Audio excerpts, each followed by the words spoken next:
Lori's a little bit better. She's like,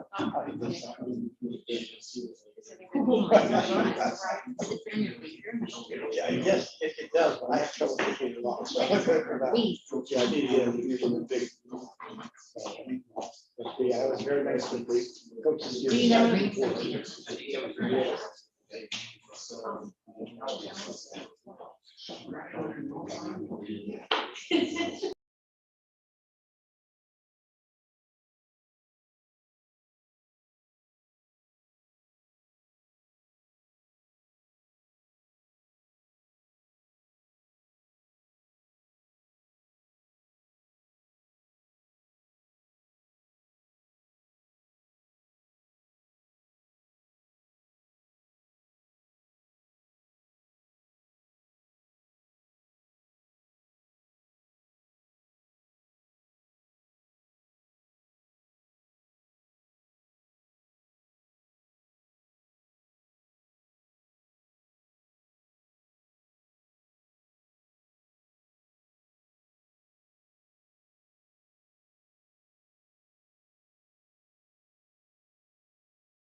Maybe he's joining.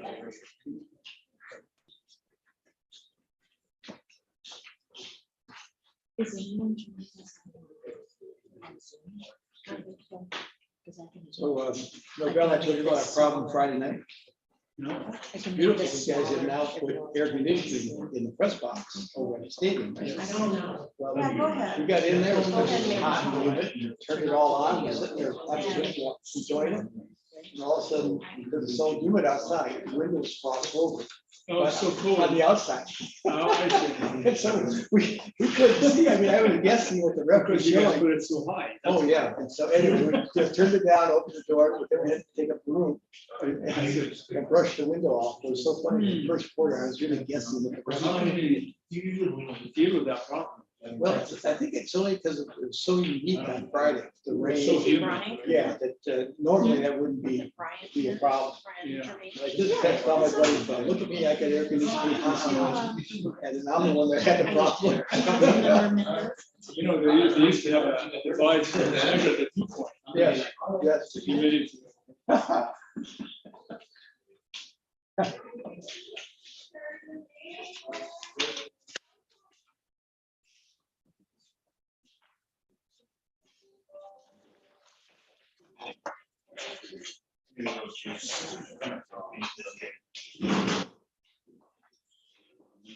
Hey, I know you're left-handed, you guys stick together.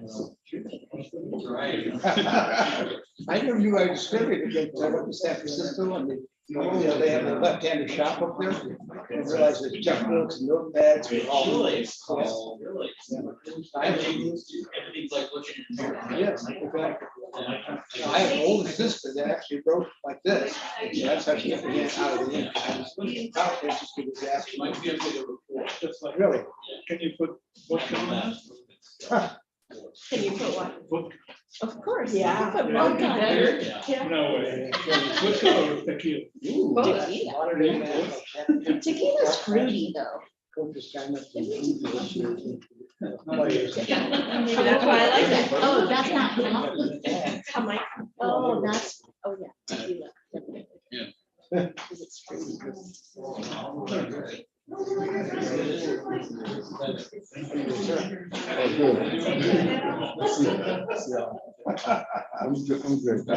the end of the Huh?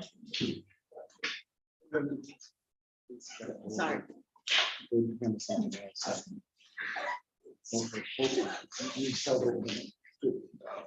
Well, could be.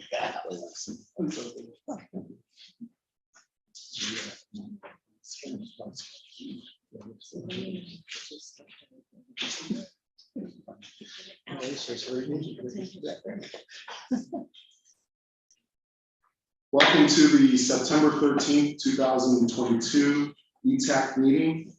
Recording secretary, is the meeting being recorded?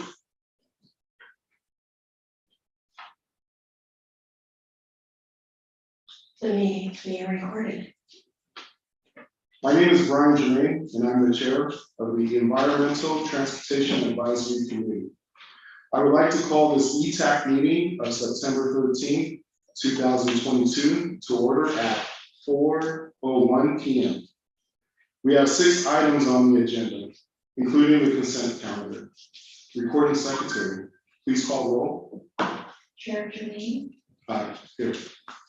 Vice Chair Manager, Present. Commissioner Tanya, Present. Commissioner Green Sides. Present.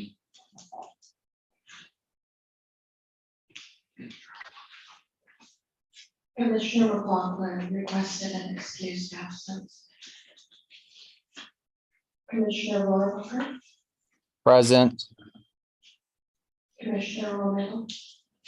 Present. Commissioner Walker, present. We have a quorum.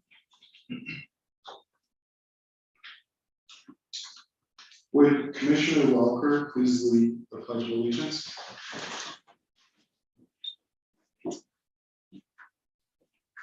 Hands over your heart, ready, begin. I pledge allegiance to the flag of the United States of America and to the republic for which it stands, one nation, under God, indivisible, with liberty and justice for all.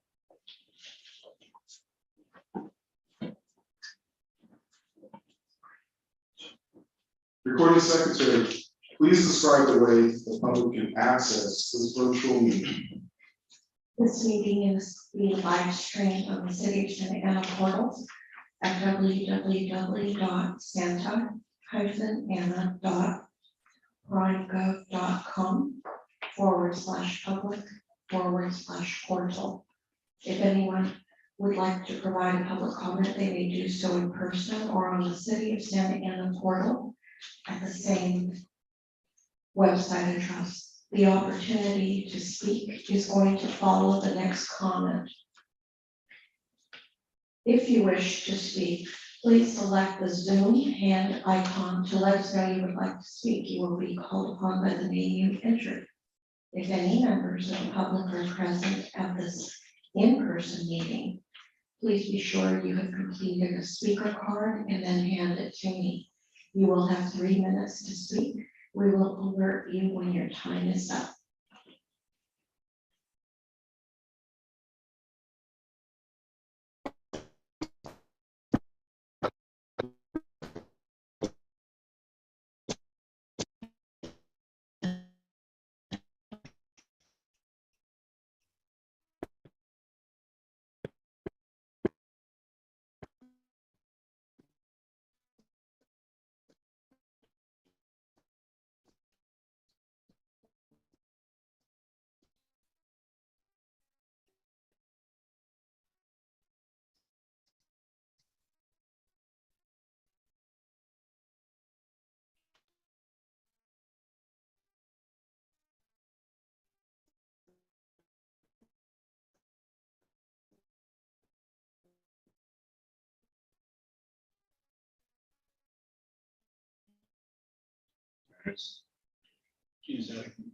Commissioner Escamilla. Commissioner Escamilla, the second. We'll take a vote. Chair Jermaine, Aye. Vice Chair Manager, Aye. Commissioner Escamilla, Aye. Commissioner Green Sides, Aye. Commissioner McLaughlin is absent, Commissioner Rohrabacher, Aye. Commissioner Romero. Aye. Commissioner Walker. Aye. The ayes have it, motion passed.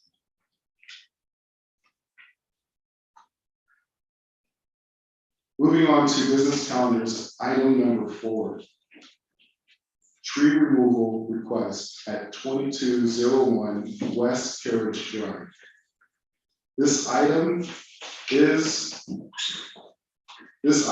will require a vote. Good evening, Commissioners. Nadeem Sabah, Executive Director of Public Works Agency. Staff recommended action is to deny the property owner's request to move One Canary Island Pine Tree located at 2201 West Carnage Drive. A no vote will indicate the denial of the property owner's request, the tree will stay. A yes vote shall indicate approval of the property owner's request to remove the tree, with the condition that all fees will be paid by the property owner.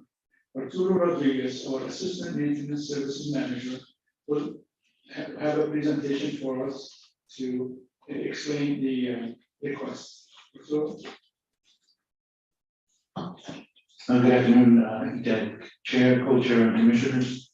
As Nabil mentioned, the item before you is a tree removal request for, let's wait for the presentation. Just 1 second. You also have a copy of the presentation on your, in front of you on your desk.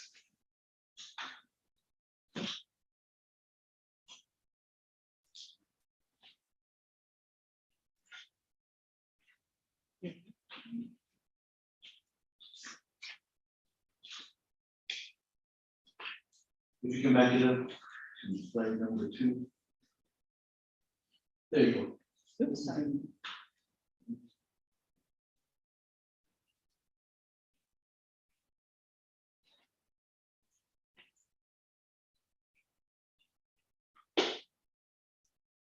One more. Wait there. Okay, so the subject property is 2201 West Carriage Drive. The tree in question is a city tree located in the parkway in front of the property. The species of tree is a Canary Island pine, which is an actual photo there that you see. The concerns from the property owner are that the roots of the tree are causing plumbing, sewer issues, constant overflow, leading to costly repairs incurred by the owner. Next slide, please. So these are some actual site conditions of the sidewalk and driveway approach adjacent to the parkway. The sidewalk, driveway, curb, that are in good condition.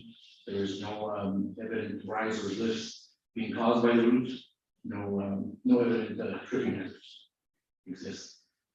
Next slide, please.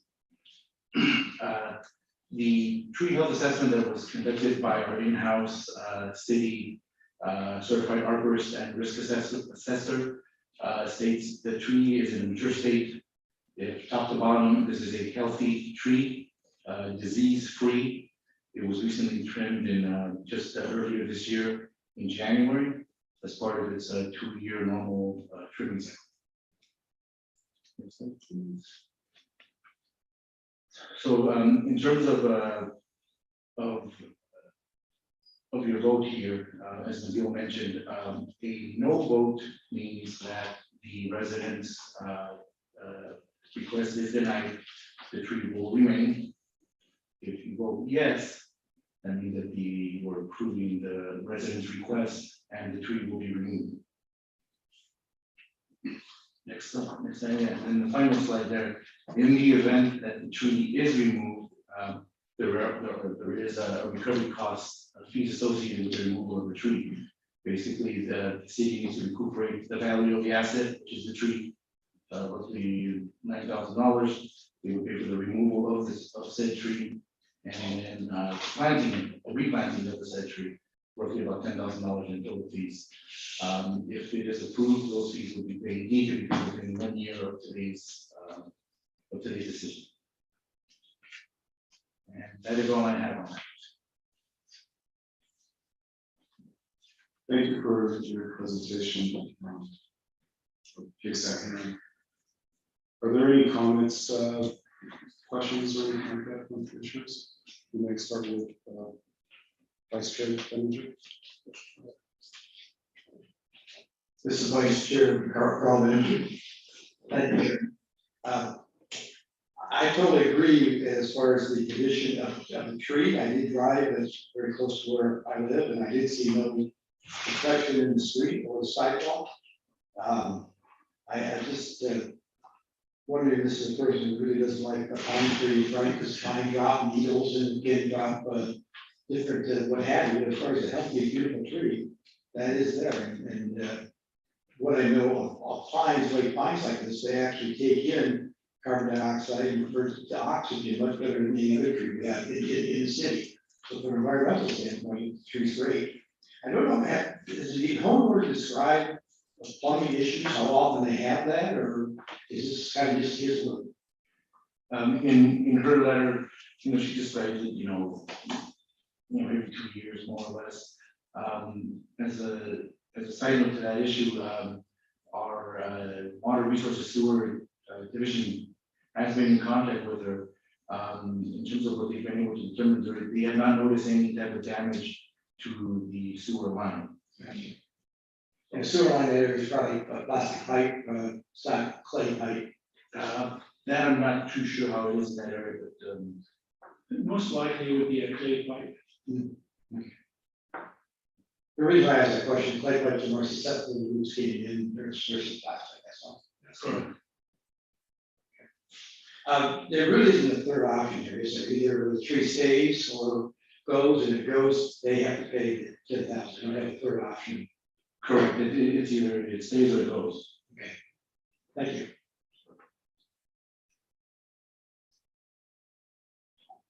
Commissioner Green sides. Does the city publish materials? Well, first of all, it was mentioned that it was a clay pipe. Do you know the last time the year that was installed, or the last time that the sewer line was serviced or replaced? I would not have that information on hand. We did check with the sewer department and there was no complaints from the homeowner on the condition of the pipe from the right of way to the main. That's what the city is responsible for. We don't have a record of inspecting it, but again, there was no complaints, so. Does the city publish any literature or information regarding sewer replacement after X amount of years? What the city recommended as best practices or for those who install them? We do have a program to replace what we call sewer laterals in the city at the expense of the city. If a customer like this one would complain about or have issues with the lateral itself from the right of way to the main, the city has, as part of the sewer enterprise, the duty to replace or fix that lateral. In this case, we have not been contacted for any issues with this lateral itself. And so in the letter from the applicant, was there any specific photos or evidence provided of their sewer where they were experiencing issues? No photos were provided. Okay, just wanted to ask all those questions because I'm sympathetic to the cause. My grandparents, they currently have a large tree that's causing issues in their main sewer. I know it's not cheap to fix. That being said, I know that this tree is a responsibility of the city and it's our purview to review the application, whether it stays or goes. And it's strange that somebody would apply without real evidence as to how it's causing an issue. So my final question is, besides the supposed roots growing into their sewer main, was there any other reasons provided on the application? But that was just basically it, just saying that the cost of the repairs, the multiple repairs are done. I mean, she even said, she likes the tree, but it's, she just doesn't like the cost of repairs. That's it, thank you. Chair, we have a hand up by Commissioner Rohrabacher. Thank you, for the secretary. If we may continue moving along with the roll call. That is not an inconvenience. Commissioner Romero, is the applicant aware of the cost of having to replace the street? I'm sorry, to interrupt. As far as the roll call we have listed, Rohrabacher was next. I noticed that you were ready to speak, but Romero, is that let's go ahead and let Rohrabacher go ahead and make his comments and questions. Sorry, Mayor. Commissioner Rohrabacher, you may comment Uh, now. just a clarification question on how. I'm very sorry. Can you speak up? We're having issues with the speaker system. Really speak up, please. Yes, can you hear me? I just had a clarification question on how deep the sewer is at the street. Like, Did you hear me? Yes, his question was how deep is the sewer line at the street level, at the street edge? Typically, a sewer line would be from 4 to 6 feet deep. Okay. Thank you. Regardless, thank you, Miguel, and if we may continue with the mayor, sorry for the interruption. Okay. Commissioner Romero, to add on, do they know about the costs required? And I agree with Commissioner Greenside's, it's a little odd, there's not enough evidence that the tree is the reason for the plumbing issues. And so that's why I'm curious if they know the costs. Yes, she is aware of the cost if the event were to be. And did they express the total amount of costs they've had to pay so far for their repairs and things like She did that? not disclose any monetary receipts, but she just said, cost of repairs.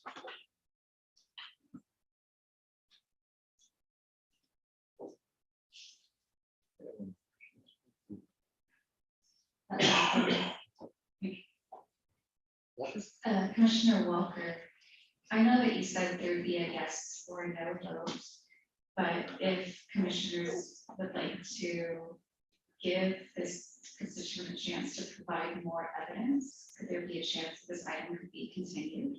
Or do we have to vote on this too?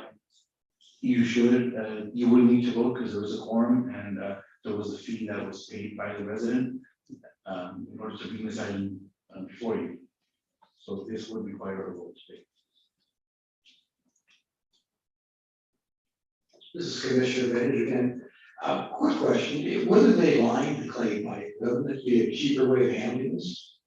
And keep the roots out from coming through? Sure, there is material that sewer laterals can be lined. We have various methods of repairing lateral lines or sewer lines. It depends on what we already have in terms of existing conditions. But again, this particular location was never asked us to look into it or even fix it. If, like I said, and back to Commissioner Greenside's question, we do have literature that describe what program we have in terms of the repairs of the sewer laterals. It is completely on the city to fix, and we do fix it. We go in and we replace it. If needed, we could replace it, open trench, we could line it, or we could do pipe bursting method where we follow another pipe in lieu of the existing one. So there's many methods of, and our sewer crew can do all of that. So, but again, we never got a call to look into the conditions of the sewer in this situation. I'm not saying they don't have one, because we do, as a city, take care of the right of way, which means from the curb to the main line. Anything on site is the responsibility of the owner. This is Commissioner Jane. My question with the applicant, or for you, the complaint of the plumbing issues, the constant overflow, was that on the residents' property side versus where the city takes responsibility? Everything that she claims in the letter happened on the private side, on the private property. There were, like the bill said, there have been no reported issues of overflow on the right of way or the parkway or anything that would be the city's responsibility. And then outside of with Commissioner Benjer's observation and the city's public works observation, the tree is healthy. There's no obstruction to any of the curbs or any street or any repairs necessary in the gutters or sidewalks. If you look at the packet in front of you, the curb and gutter is in great shape, so is the private driveway approach and the sidewalk in front of the home. There is no need for any type of repair needed. There's never been, there's no pedestrian injuries or concerns that took place that we know of? To my knowledge, we have not received any requests to repair the sidewalk or none of that. And, okay, I think that settles my questions, just looking at the responsibility of what the city will pursue for tree removal. I don't see that this kind of fits in that burden to remove the tree. It sounds like more of a plumbing concern on the property side, so that was my comment. Oh, yes, Commissioner. Hello, Commissioner Sweeney, just a few questions for probably Nabil. So just I guess starting off with this, you had mentioned previously that there was a program where we can basically go in and improve or at least fix any kind of old sewer lateral that would be at cost to the resident, correct? Or- The sewer lateral from the right of way is the responsibility of the city. Okay, and we don't do anything once it's on the private property, correct? That's right. Okay, so just as an idea, because this is kind of coming up now, if that was to be done like at enterprise cost, like if there was a service, the city could do something similar, because I don't think this is the only person that's experiencing the root questions. I'm not sure if there is some kind of proper maintenance procedure that would be recommended for particular tree types or tree roots. Again, that's probably outside of this discussion. But that would be something I would be looking forward down the road, if there is a way to make it as a cost cover or even just cost benefit to the city. If we did that for private homeowners to check their laterals and say, hey, we have an inspector go out there, check the lateral on the private side to make sure that we do preserve our trees. Yeah, so Sure. Anytime we get complaints about trees and sewer lines, our sewer crew would go out and this type of conversation with the homeowner and let them know that it is best practice is for them to hire every so often a plumber to clean the pipes, whether they have issues or not. But again, the city has the obligation to replace the sewer lateral, and we have a program for that, and it's on our website. We have literature and material, and also we actually share that with the homeowner once we are on site. So that's, again, the city is not responsible, and we cannot be on the private property or taking care of the private property issues. So that's on the homeowner. right, absolutely, and I totally understand not subsidizing any private property owners, but to do some of that cost in the future if that's a potential program, if this issue is recurring. Number two, the applicant is essentially asking us to violate our own criteria when it comes to the removal of the tree, right? So that's why there's this appeal, there's an administrative decision against this, I imagine. Yes, that's a very good point. What staff recommendation is saying, and per the ordinance, and says the city does not remove healthy trees. This is a healthy tree. Yeah, so I would say that I do feel comfortable removing a healthy tree. The only other kind of question that came up while I was reviewing this item was the city code references the public work agency standard plan code book as far as where these trees are required. But I can actually find that spacing. I imagine something like 1 tree per property in the parkway, but there was kind of this disconnect between the planning code and the public works code that doesn't specify where those trees go, only the actual criteria for how to install the tree. So that was the question that I had. I was like, oh, are they required to have a tree? And I say this because there are properties in that particular development that could use a pine tree that I would love to install pine trees on. We have nothing to refer back to say you must install a pine tree. I mean, to that question, can every parkway have a tree installed? The answer is no, depending on various conditions, the proximity to the driveway, utilities, all of that. So each parkway is assessed in, on a case by case basis. Right, and I would just like to know what those case by case bases are. Again, I was just reviewing the diagrams on the public works side. I didn't find anything on the actual space question. It's a, really just 35 feet between utilities. Okay, sorry, 10 feet. But there is a standard on the public works street trees section, and we designated tree species. The plan is there. Okay, yeah, I'd love to see that, because I saw that on the width of the parkway as far as tree species, and then depth of installation, but not like how many feet apart, one driveway to the next house, to the next house. Because for me, I really just wanted to say that because I'm trying to give you every single criteria legal recourse to install as many trees across the city as possible. And that's what I would really like, so I want some more trees started. Of course. I appreciate that, Commissioner. The city does, and for last year, we actually planted about 300 or 200 trees. 300 trees. 300 trees last year in a regular time. I stand corrected, the actual total was 5. The 500, the grant was 300.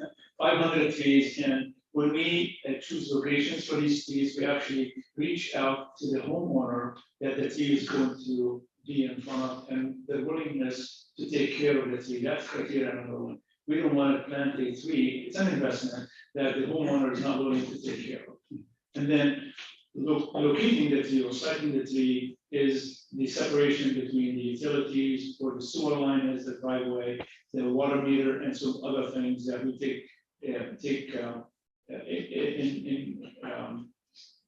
we consider in planting the tree. So there's all that criteria that our tree department looks at before we plant the tree. And the most important one, like I mentioned, is the homeowner's willingness to keep the tree. We don't force trees on them, and we do get requests for trees that should be in front of so. Thank you, Bill. Not to remove ourselves from the discussion at hand is the tree removal, and so we'll get back into that. I think with all commissioners have any comments or questions, or we cleared with all questions and comments from commissioners. May we take a vote on this item? I'd like to make a motion to take it to a vote. I'll second that. And I'll make a motion to deny it, if that's allowed. So I'm looking for a yes or a no. Can we have a motion, please? I'll make a motion to deny the request to remove the tree located at 2201 West Carriage Drive. This is Commissioner Manager, I will second that.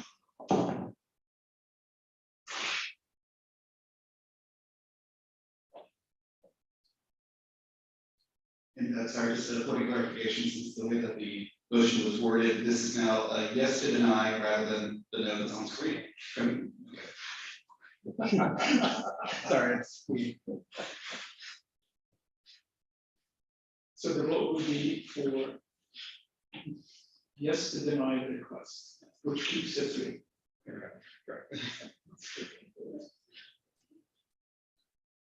Okay, Commissioner Escamilla. Yes.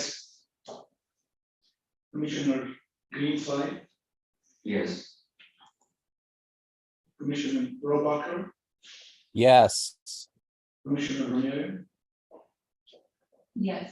Commissioner Walker, Yes. Vice Chair Manager, Yes. Chair Jermaine. Yes. Thank you. The three will stay.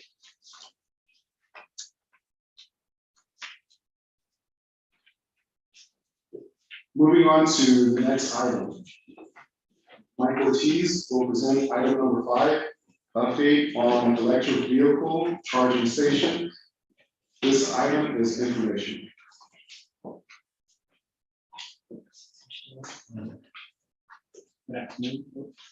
Good afternoon, Chair, Vice Chair, Commissioners. Thank you for the opportunity to share with ETAC Public Works efforts to electrify our city, as the title would read. This is our way to expand on the current alternative fuel plan we have. As you're all aware, Public Works provides all these great services to the community, and to the public. What some people might not be aware of is all of the great work they do for our internal customers, that being the rest of the city, in maintaining and operating all of the facilities and our fleet that help in return staff provide the services to the community. Our fleet services division and facility management team, they're the ones who are responsible for procuring and maintaining vehicles and the charging stations. That would be our facility management team. So that being the electric vehicles. So what I'm going to share with you is going to be focused on the electric vehicles. I will share though that thus far we've been focusing on all of the mandates that required us to remove all of diesel vehicles off the road. So that's been one of the priorities thus far, and I will share that we've been pretty successful at doing that. We no longer have diesel fuel vehicles on the roadway. So that was a big accomplishment that Public Works is going to be patting themselves on the back for in the near future. But shifting gears now towards electric vehicles, we currently have in service 24 fleet electric vehicles. 9 of them being the Chevy Bolts that you've probably seen on the roadway. And we also have about 13 charging stations throughout various city facilities. They serve both our internal fleet and some of those are made available to the public. And most recently, on September 6th, you might have seen, City Council recently awarded the funding for 4 Ford Lightning trucks, F-150 electric trucks, which I think is gonna really spark interest. They're gonna be a part of our fleet and make people excited about having electric vehicles. So we are excited about those. Thus far, it really has been staff's efforts in pursuing grants, MSRC grants, HQB grants, to help some of this infrastructure get in place. That's how we were able to install the charging stations. That's how we were able to purchase some of these vehicles. But now we're kind of changing gears a little bit. We're still going to go after those grants directly, but more recently, our approach is to collaborate with SoCal Edison because they really are the driver behind a lot of this. So most recently, we partnered up with them to go after a big federal grant. Now that them being a partner in this will make it where they're involved in the schedule, and it also sets deadlines for them to do some of the work, which they're the backbone. They upgrade the transformers, they provide the power to the facility so that we can install this infrastructure. So I think that's going to be a great change moving forward. We're also adding anything related to electric vehicles and charging stations to our key performance measures in Public Works. We want to make sure that we track the increase of vehicles and charging stations, and we look for all opportunities moving forward on how we go about this. We recently submitted 13 applications in collaboration with SE, SoCal Edison, and that's going to equal 252 charging ports if we're successful in getting those. That includes, some of the things I've heard from previous ETAC meetings, the Bowers Museum, our train station, and various parks throughout the city. We do have a list. Hopefully, we're successful in getting a lot of these senior centers, the train station. So we are anywhere where we have the room for it. We will strategically place them throughout the city for the community and to support our growing fleet. We've noticed that park locations are going to be an ideal public charging point because not only will it help people have a location where they can stop and charge, but it also is going to be a great opportunity to engage with public programs, recreational activities, hang out at our park facilities. It's a win-win. And like I touched on it, it will serve the community, but the intent is also to help us grow our fleet. So it's a true pronged approach. There are many benefits to the alternative fuel vehicles. When council approved it, we had a very reduced rate, which made it very affordable for both the public and for our fleet when charging. That it was a great alternative compared to gassing up, even no gas. So it almost makes more sense probably now, but at the time, based on the math, I think gas was $3.50. But we're not really using it as a way to generate revenue. It's more another option, something that's cost effective, something that will allow us to keep this moving forward. It will be something that will allow us to keep this, stay on course to be carbon neutral, essentially. So we've been able to put together agreements with vendors who are giving us extended warranties on the charging stations. And we've also been able to generate enough revenue to maintain them and keep them functional. So we hope to continue that along the way. Because the presentation is public, we put all the addresses on there, but we do want to highlight that last presentation, everybody heard about our new website. On there, if you remember, one of the tabs is the charging stations. So that's another great location where you can go straight to our new Public Works, segment of the website, click on charging stations. The list is there, and if you go to the next slide, it also will show them to you kind of graphically, and it shows you how to sign up on ChargePoint, which is the vendor that we partnered up with. And then I will highlight that we do have 2 Tesla charging stations in our city. They're on private property. Well, one of them, the one at Main Place is on private property. One of them is in the city-owned parking structure.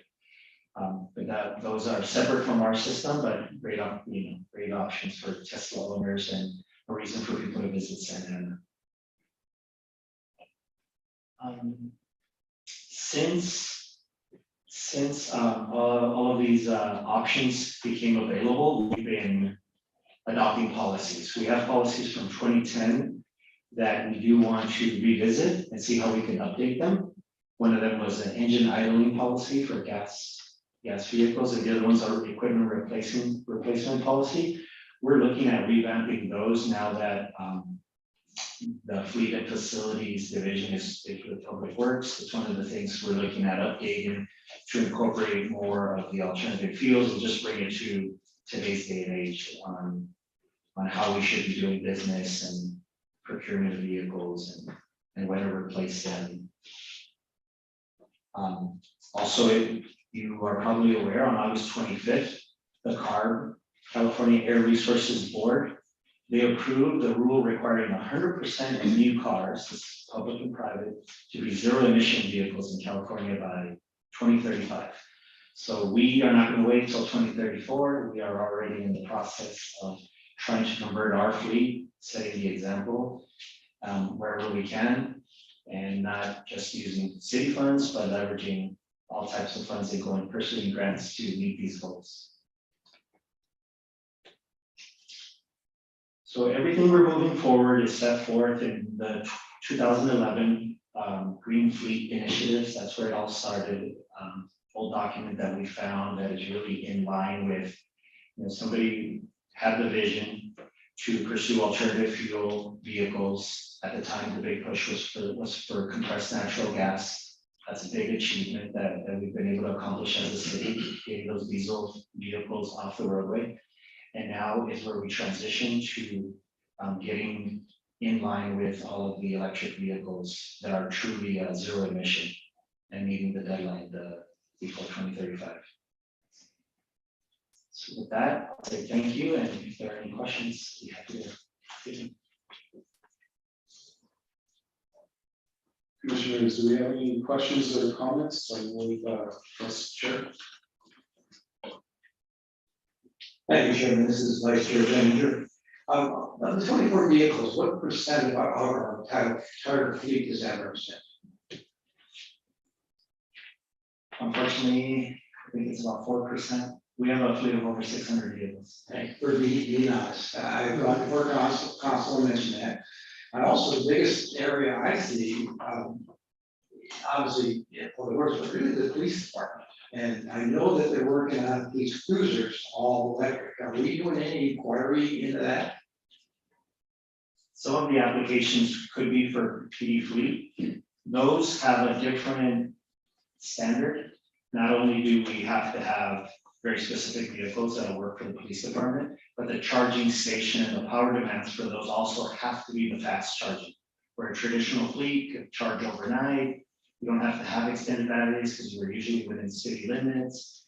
It's the low hanging fruit right now is to go for our small mid-sized vehicles and work our way towards the large, which currently is CNG, and then the police will probably something that we're going to always be looking for, but it will take probably a larger investment. I just returned from Michigan. One of my nephews is working on the Ford Lightning. He also informed me that they are looking at patrol cars, which I hope so, because just recently I was over at Great Park and there was 4 Irvine police cars all in front, all sitting there idling. And I talked to one of the officers about that. He said, I said, we quickly get in and move. And I said, what if I get in and out and take it away? He said, well, it's protected by code. So no, you can't do that. I just thought to myself, those things idled there for 3 hours. And I think the emissions and all that stuff. But I hope that isn't our policy anyway, so the vehicles, I don't, that long, just sitting there. So, on the delivery for those 4 EV Lightnings, they're probably a year out, are they, right now? Yeah, most vehicles we're purchasing right now, we just safely say a year out. And that's for even gas powered. I also want to flight back, had a very interesting conversation, gentleman working for Red, which is a new company, car company, out of Chicago. And they make an SUV and a pickup truck, and very fashionable design. The big problem is the cost, and those are 80,000 plus. I don't know what the Ford that we're looking at, what the Ford Lightnings are costing us. Those Fords ended up under 50,000 each. So, yeah, it ended up being a pretty reasonable price. And then now we want to make sure the charging stations are in place. We didn't want to wait for one before the other. So if we have to run extension cords to them, we will. But we wanted to make sure we were on the cutting edge of getting these Ford Lightnings over to the city. Not having an electric car, having a Prius hybrid, I don't relate to it, but if I want to charge, an individual wants to, citizen wants to charge at a charge station, how do they charge to cover the cost of electricity that they use? The cost that council approved when we installed the charging stations was 25 cents a kilowatt hour for the first 4 hours, and then $2 a kilowatt hour thereafter.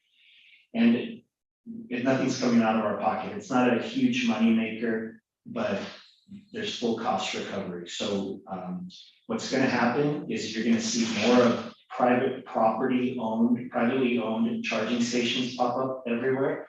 And now I believe our pricing at that point, council would decide if it's to be more competitive. But at that point, when it was priced, it was when we were comparing ourselves to the Teslas who were offering free charging at the time. And somehow that price was stated, and it hasn't really changed, but it's not costing us money at this point. It's ultimately, we have a back end system where we manage all of these charging stations, and it tells us, are they being used? Are they in need of service? How much energy are you generating? How much are you spending? What we are noticing is that right now, it's just not costing us anything. One last question, I'll pass it on. Obviously, that of copper lines and then always this copper item, is there something on these charging stations that's of high value that people want to see? That's going to be an interesting challenge when we start putting them up in public places. We do and have dealt with vandalism at the train station, unfortunately. Hopefully, as we beef up our security measures at a lot of these parks and a lot of these facilities, we'll be able to address that. I don't know of any special measures that exist to protect that, but essentially, you're running power to these things, and right now we bury pool boxes underground so that the vandals don't know where they're at. They're not easily exposed.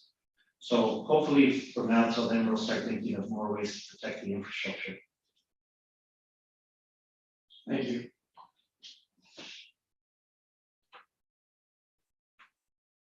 Thank you, Mike. I appreciate the presentation and the time. I really enjoyed that. I think it's good going in the right direction. Excuse me, can you please identify yourself?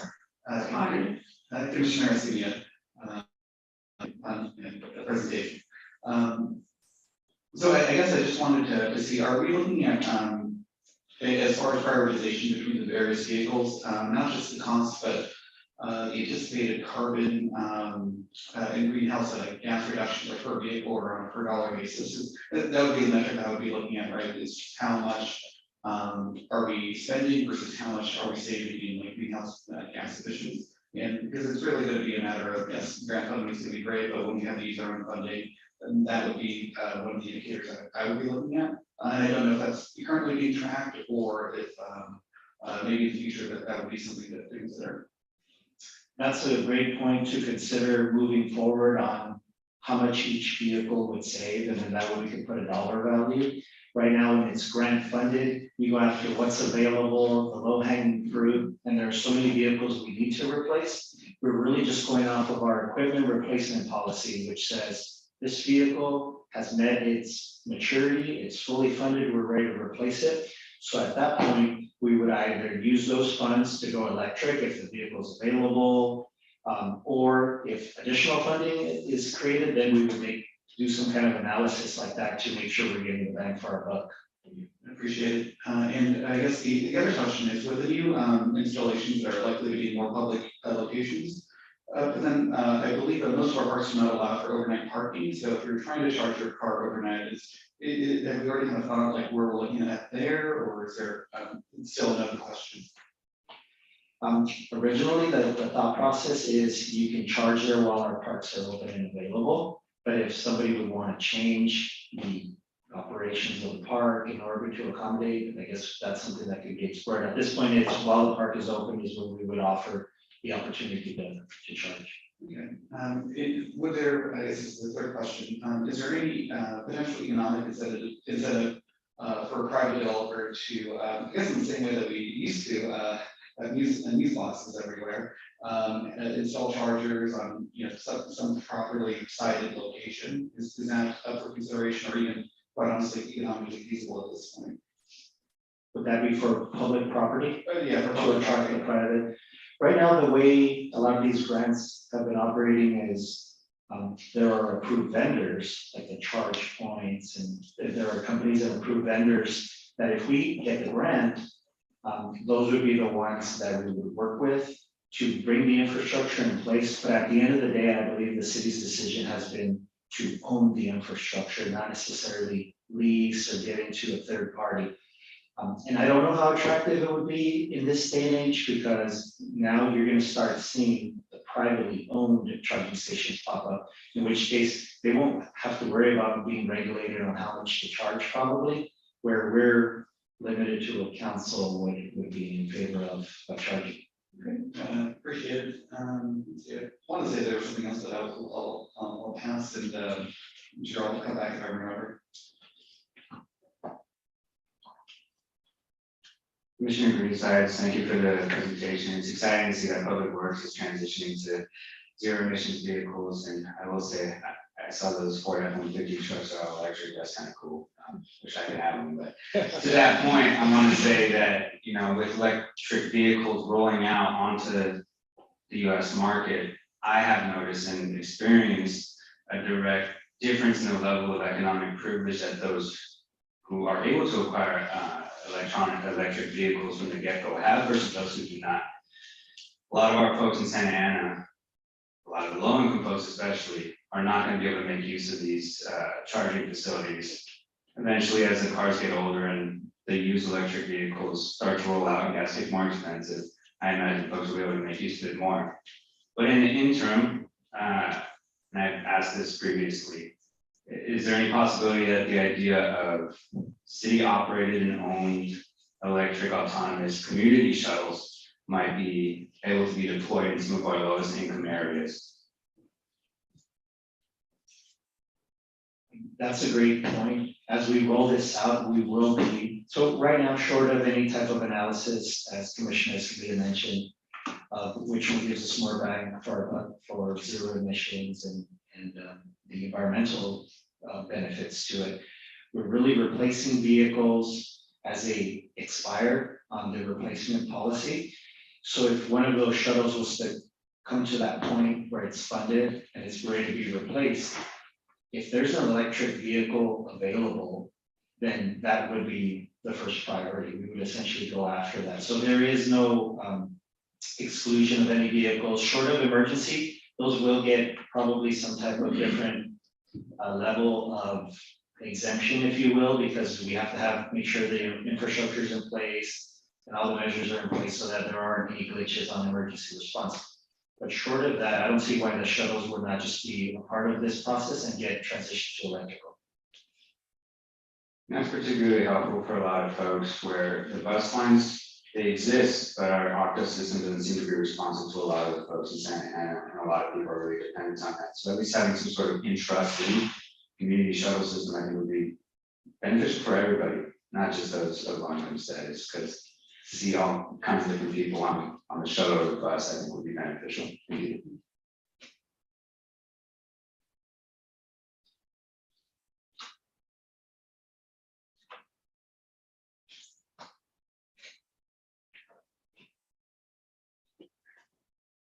Commissioner Walker, for the other 96% of the fleet, do you know how much longer we can expect that those vehicles to be in service? There's an estimate on, how many miles they have left with the life that they have left.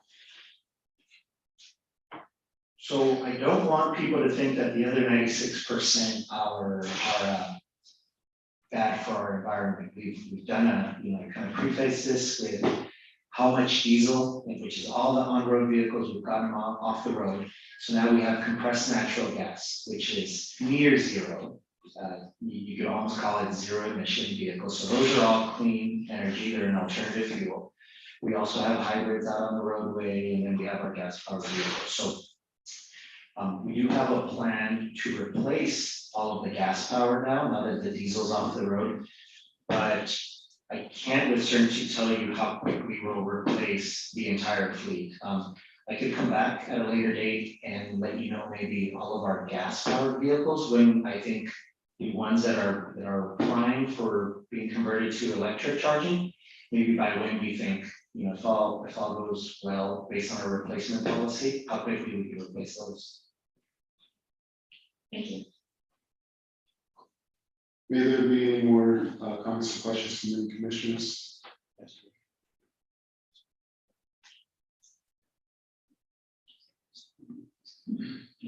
Commissioner Escobedo. Sorry, I didn't remember, so I guess the other thing, yes.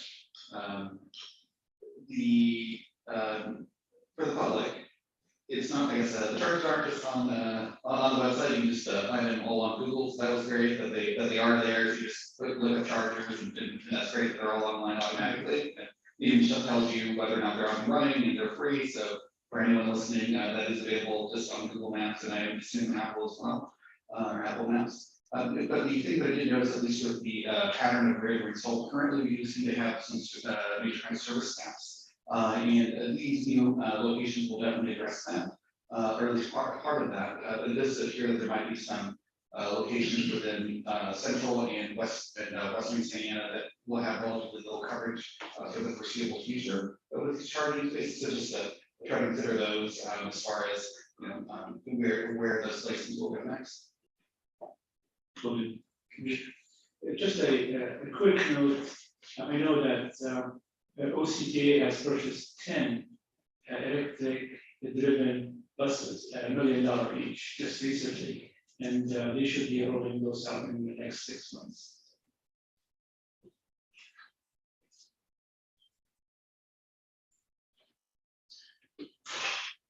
Any more comments or questions from commissioners?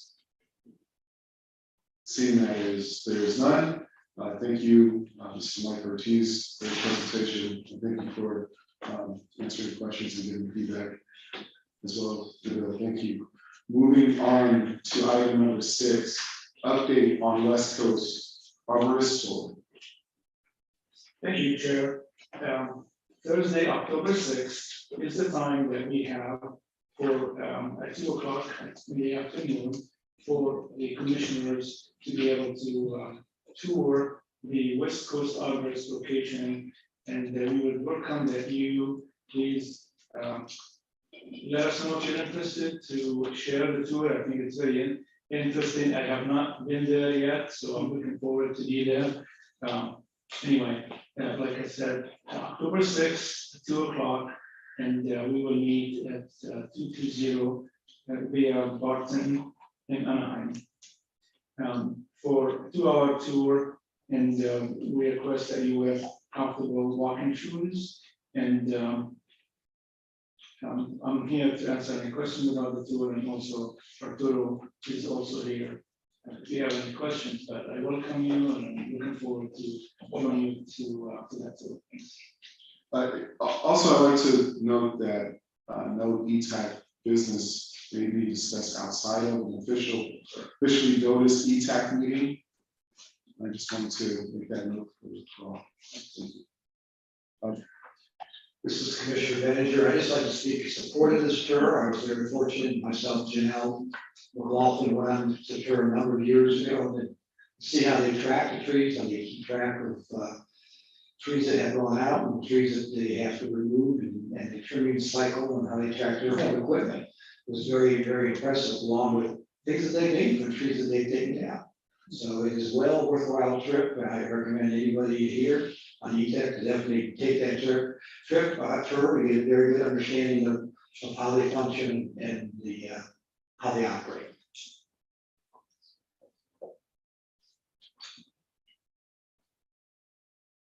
Any further questions or comments from commissioners at this time? Seeing that there is none, moving on to comments and updates from staff and commissioners.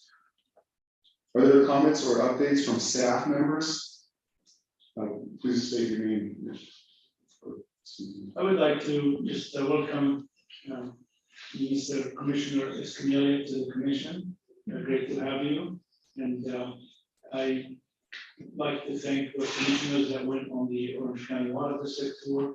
That was really interesting, and I've seen it so many times, and every time I see it, I have a lot of questions about what they do. I think it was an awesome tour and we learned quite a bit. And I'm looking forward for your participation in the West Coast Arbors tour, hopefully. And that's all I got. Thank you.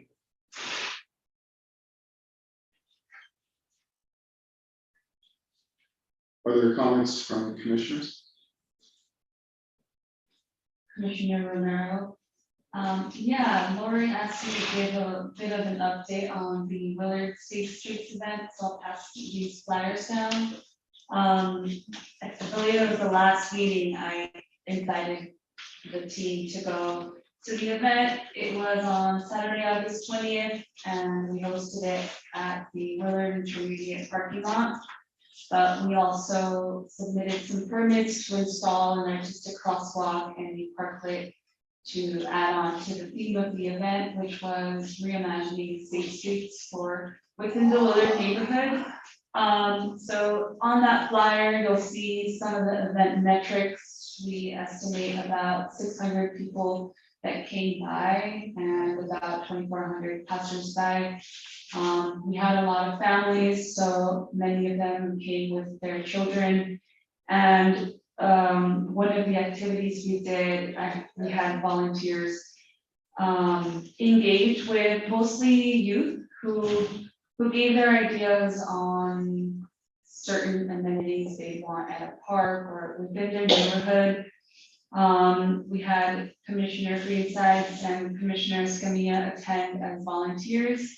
So we really appreciated their help that day. I'm sure they have some feedback, but I'll share a few comments that one of the volunteers gathered for us. So some of the things they imagined for a park were slides, monkey bars, animal-shaped spring riders, a seesaw, tunnels, a rocket-shaped jungle gym. They also thought about creative ways to stay cool during summer, so planting more shade trees, canopies, and splash pads. And then they were prompted to think about safety, how to get to the park, to and from the park. Some things that they gathered were street lighting, protected bike lanes, better sidewalks, an active community center. And other things that stood out were things such as a space in the park for kids to their bikes, a skate park, a petting zoo, a community wall to paint and draw on. So aside from that activity, it was really just a space to invite the neighbors within Willard and see what their ideas were on state streets. And yeah, it was a busy day.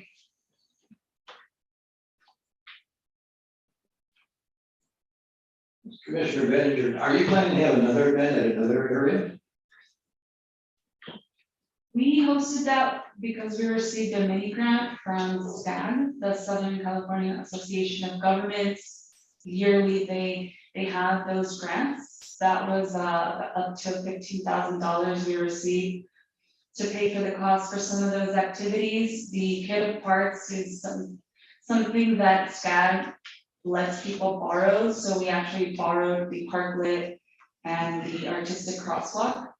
If we were to host it in the future, we would definitely consider applying again and doing it in a different neighborhood.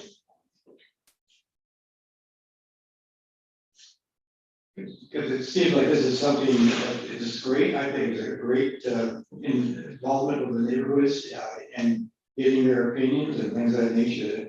I think our own council could come up with the funds to do some of these.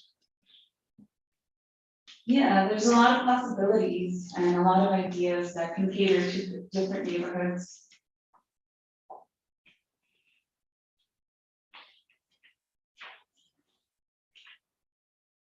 Thank you, Commissioner Romero. That's great to see. Some light shine on neighborhoods that wanted to come out and participate and speak on their concerns and be participants and show that they want to advance their community in different areas for primarily to be safer. So thank you for bringing that up at the previous meeting, and thank you for coming back and sharing your experience with us. Thank you. I am also, as a resident, thanks to the other commissioners for volunteering, putting their time in as well to outside of their own needs, but to take part to help a fellow commissioner in efforts building this community. So thanks to all. Thank you for sharing. Any other commissioners have any comments or anything they'd like to share? Commissioner Greenside, please. Thank you. I want to extend a thank you to Nicholas Sutherland Public Works for inviting all of us out to the groundwater replenishment system tour. That was really awesome to take a tour and see all the different systems that a lot of us don't even think about. You know, when you open the tap in the kitchen, you got to take a shower. So it's really cool to see all those facilities and all the work that goes into making sure we have a solid supply of water for all of our needs. Secondly, I wanted to share a thank you to Commissioner Romero for bringing up. I had actually intended to participate before it was brought to the commission, and when it was brought to the commission, I was held accountable to actually follow up and volunteer. So thank you for the reminder at that point in time. And it was great to see folks in my own neighborhood. I live in Willard, and so to get their input. One senior, I asked him, what's the first memory of you have of a park? And he shared, and he was like, oh wow, it's been a while, but you remember back in the 1970s playing soccer in the fields of Centennial Park. And one other person who grew up in Willard shared, although she had grew up in Willard, I asked her, what's your first memory? She said she didn't have one because there's not a park in Willard, but there will be moving forward. Just past council meeting, the purchase of the land at the corner of 10th and Flower, that will be taking place finally, and that will be turned into a park. So Willard and the name Washington Square will finally have a park in our own neighborhood. So she did share though that the first memory she had of her son, who's right around 5 years old maybe, was the park at the corner of the property of Willard Intermediate, where there's a park right now. And she said that she had never seen that kind of a joy in any of her siblings' faces growing up that she saw in her son's face playing at the park. So parks play an important role, and I really appreciate all the work that Commissioner Romero and Santa Ana Acton Streets put into putting this on in coordination with the Willard Neighborhood Association as well, and some of the city staffers who came out and set up the library mobile was out there, and the city water resources were out there too. So it was a really great event, and I was glad to see everybody out there. And then the last point of order is just that I know that at the last meeting I had requested a resolution, and I failed to forward the information specifically to the city staff, but I've got that worked out now, and so I hope to get that all to you before the next meeting. Thank you.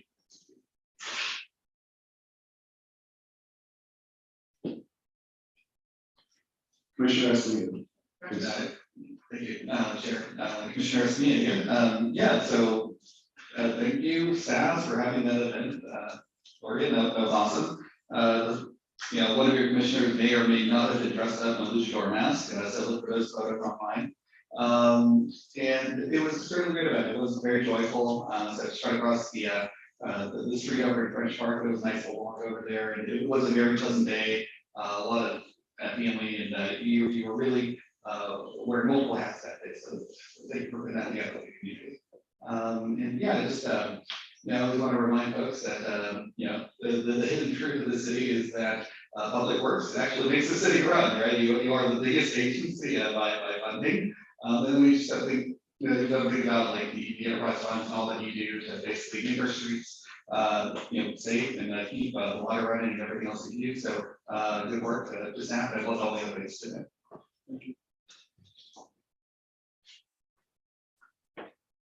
This is Vice Chair Vinegar. Again, I want to thank the staff for setting up the meeting that we had on the water resources. So that was it's always an interesting tour and gets me back to my grassroots of chemical engineering and see all the tech equipment running and how successful that it is. And it also gives me a chance to talk to some of my folks back east who cannot understand the technology and how well it ends up working on it. So thank you for that tour. Again, I encourage any of the board members to attend the tour of that is coming up because you get a great knowledge of how our trees are trimmed in the city and tracked on it. I also do, I'm seeing a lot of cable being put into the city, and especially in the southern side. And I imagine that's all fiber optic going in. I kind of, either we're far behind everyone else or you know, are we going to be far ahead? I don't know where we stand, except that a lot of streets are being worked on right now. Think what I have. I don't know exactly what you're talking about, but yeah, I wouldn't say we're further behind or further ahead. I know that the wireless companies they'll put the facilities in where they see the need. And so, you know, I think we're seeing a fair amount of investment in the city, you know, wireless, wireline facilities. So I wish I had more, but I think that's it. Well, this is right down Bristol, right down Bear Street, MacArthur, Cedarstrom. Cedarstrom is almost a month, taking all the lines to be put in there. I know the orange coating is fiber optics they're putting in. Yeah. So, And they're putting it below grade. correct. Okay, good. Okay. I think they are responding, you know, the wireless telecom, the telecoms are responding to where they see the needs. You know, where they want to have more connection, more service. So I think that's it. Also, I thank Public Works because the last two council meetings, a lot of these things, thank you Public Works for a number of things, would be lights going up for areas improved, and so it sounds like a lot of things going well in Public Works. Thank you.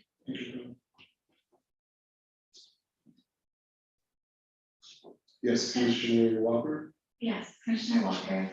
Yes, these are, I think we're truly blessed to be able to have these updates in Public Works every month.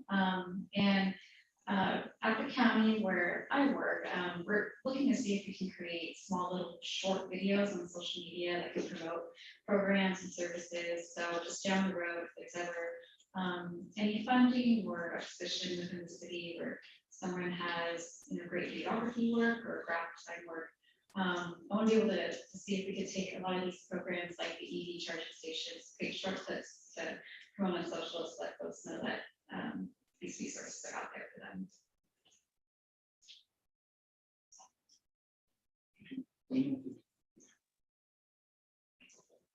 Any further comments or questions? Any further comments from commissioners?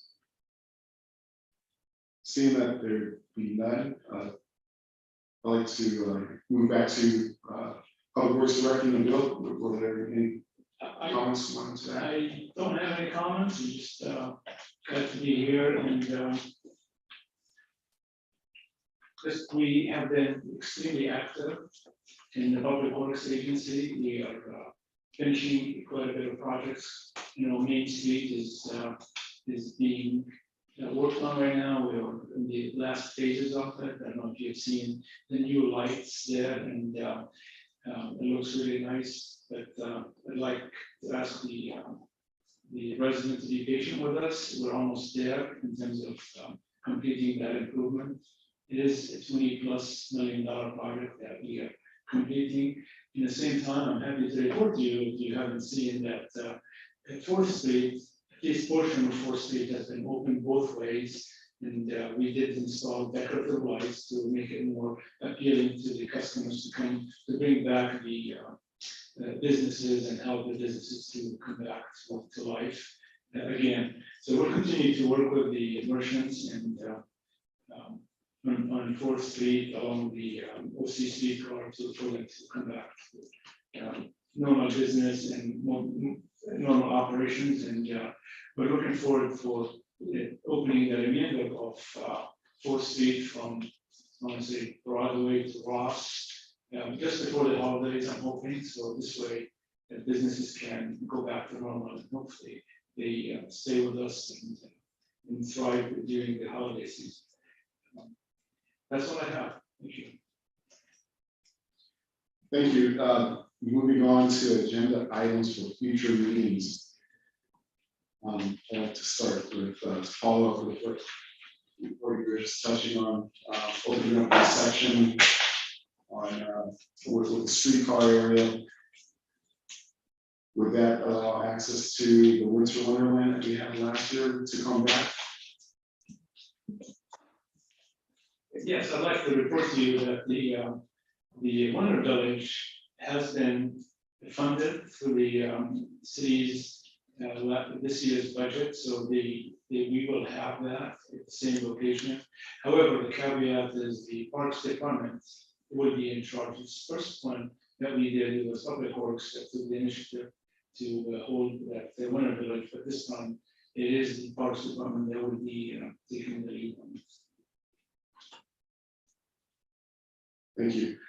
So yes, continuing to move on with agenda items for future meetings. Do the commissioners have requests for agenda items for future meetings?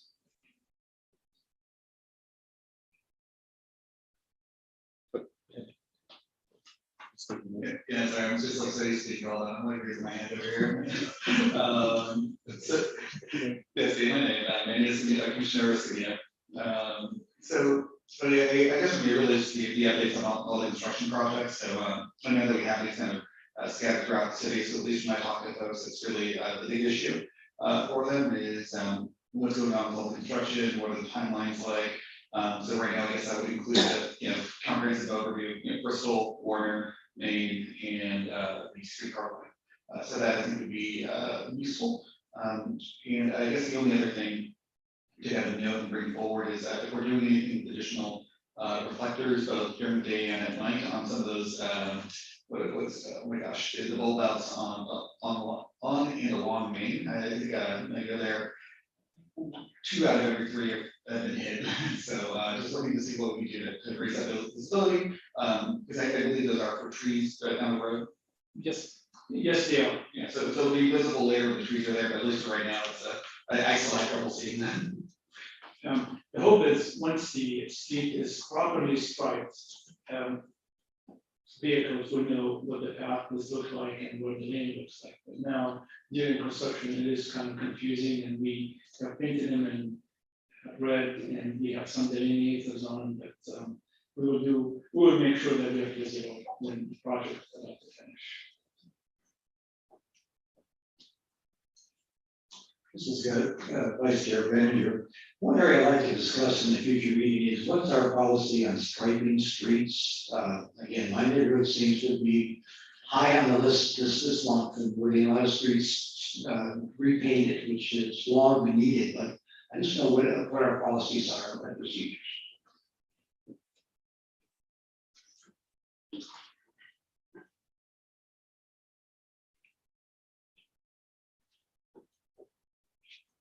Are there any future items we seek to have on the agenda from the commissioners? Seeing that there's none, I'd like to move this meeting to an adjournment. The next regular ETAC meeting is scheduled at 4 p.m. on October 11, 2022. The meeting will be an in-person meeting. The ETAC meeting of September 13, 2022 is adjourned at 5:17 p.m. Thank you. Thank you. My eyes. My eyes are like, Jim is the same. Yeah.